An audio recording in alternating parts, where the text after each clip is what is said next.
South Africa is currently experiencing one of the most severe HIV/AIDS epidemics in the world. By the end of 2005, there were 5.5 million people living with HIV in South Africa, and almost 1,000 AIDS deaths occurring every day, according to the UN AIDS estimates. Young people are the age group most severely affected by AIDS in South Africa, with the largest proportion of HIV infections occurring amongst people between the age of 15 and 24.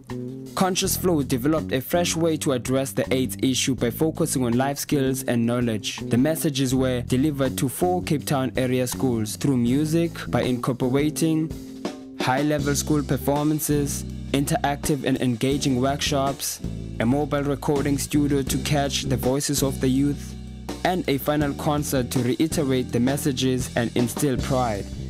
These components formed the project Conscious Connectionz. The theme of Your Voice, Your Choice brought the discussion back to the youth by allowing them to contribute and take a leadership role on this issue in a fun and informative way. Hip-hop makes you think. It's like a lot of times we're so visually stimulated that we don't actually take the time to scratch beneath the surface and find out what lies there. So what hip-hop does for me, and I've seen it do for a lot of other people positively, is that it makes you question, and questions are healthy. There's no such thing as a dumb question or an irrelevant or disrespectful question. A question is a question, and as long as you're questioning, you're alive and you keep growing, and that's what hip-hop does positively. It makes you want to know more. I said, when I was in my final year at school, Prophets of the City came to my school and taught us how to vote.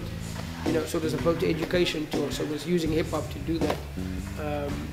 And you know, because of voting, I think there was a lot of change. I mean, we still have a lot of problems going on.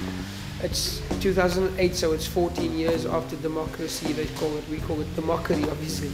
But you know, that tour was what led to, you know, the change coming, because a lot of kids would probably not have participated, would not have taken some of the brochures and paperwork home to even motivate their parents to vote, you know.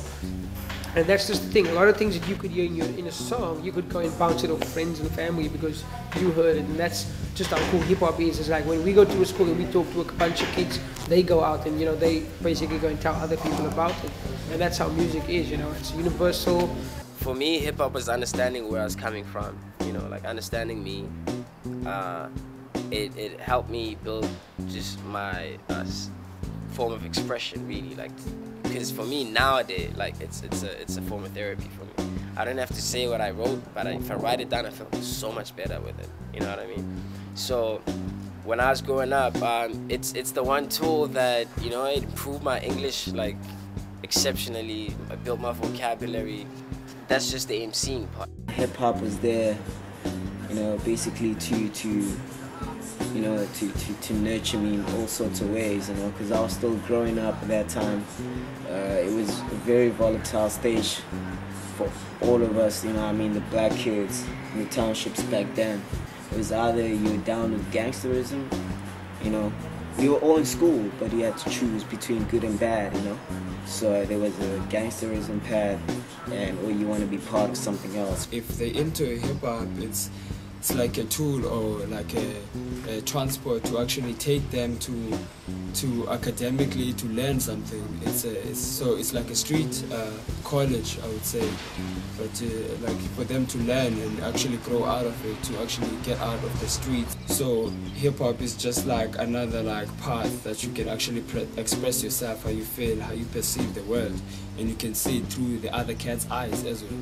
So without like actually having to get into their own space, but you can actually get what you want from them through like in a rhyme, whatever, like DJs or graffiti, whatever cats have to do with their like element or art form that they have, but you can see their lifestyle and what they really want in life through hip-hop.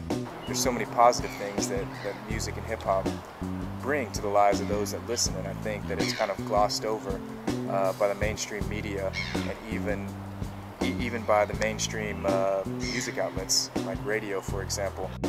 People need to wake up to their circumstances and not just accept everything for what it is at face value. So I think like just the conscious element of hip hop needs to be very strong. It needs to always be there. It should never be discouraged or diminished in any way. Music's a good tool because, first of all, it kind of it's creative, it's edutainment, you know, it entertains and educates you, and it kind of enriches your mind, it enriches your soul, and it enriches your body.